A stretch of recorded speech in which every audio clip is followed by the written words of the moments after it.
Laurent Lamothe is a former Prime Minister of Haiti and the author of The Hands of the Prime Minister. He's with me now live from Miami, Florida. Thank you very much, Laurent, for joining us. Good to have you with us. Even in the background with this bad news, watching what's happening back home, what did you make of this news when you woke up this morning? Well, it's a devastating news. I think Haiti is in mourning.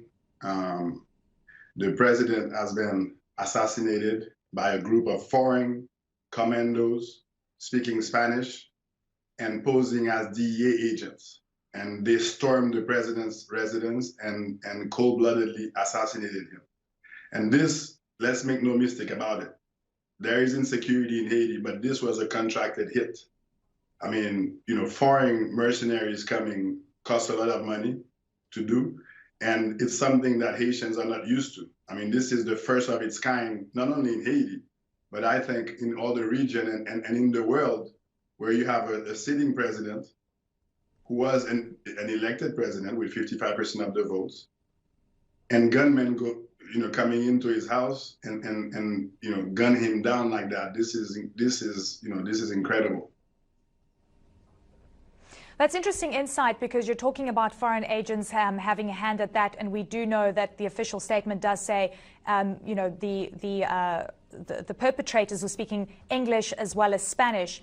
While it's hard to tell who the perpetrators actually are, it's very concerning that you say that there are foreign agents at play here. What does this mean for the future of Haiti in the next few months? Well, there needs to be an international investigation, and most of Friends of Haiti, those that supported Haiti, those that continue to support Haiti and Haiti's stability, to really come together and get to who has done this, who's behind this, who financed this, because this was a very well-financed operation, and they were posing as DEA agents. And when the police sent the backup to intervene, they actually stopped the police, saying that it's a DEA operation.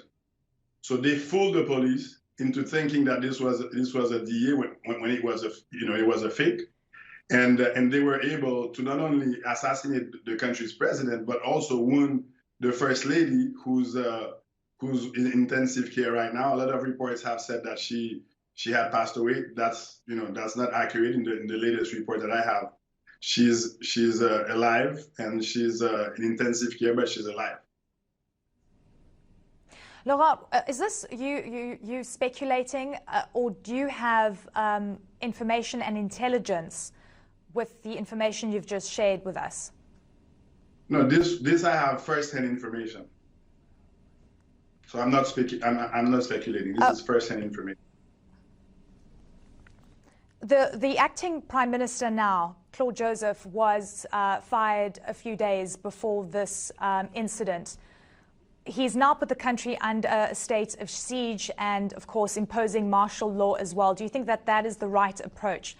And what do you think of him taking on the reins in the interim? Okay, so the Haitian Constitution, in the revised version, in the Article 149, calls for, in the absence of the president, calls for the Council of Ministers, under the guidance of the Prime Minister, to temporarily, for 60 days, take over the reins of the country for 60 days and to organize elections.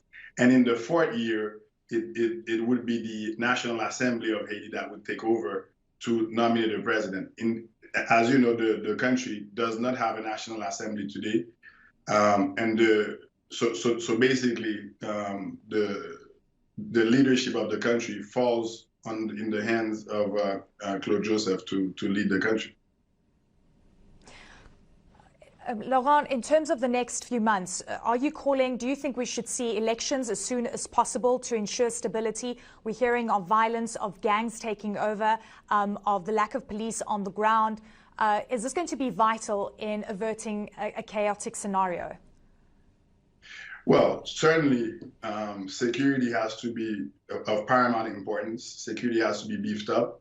The international community, who spent $13 billion in the past 13 years to help Haiti, stabilize its security forces, certainly need to come on the table and have a role to play into ensuring Haiti's stability and safety like they've done in the past, and I'm sure will come again.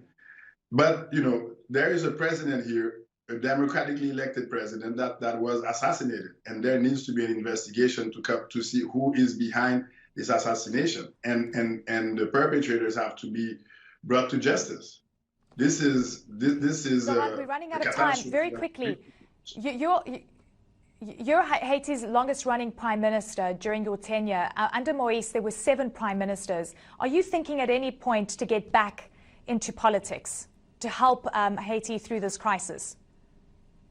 Well, I said it many times. I love my country. I don't think you have to be prime minister or president to keep helping. I'm going to keep helping. I'm going to keep being engaged, but not in a political role.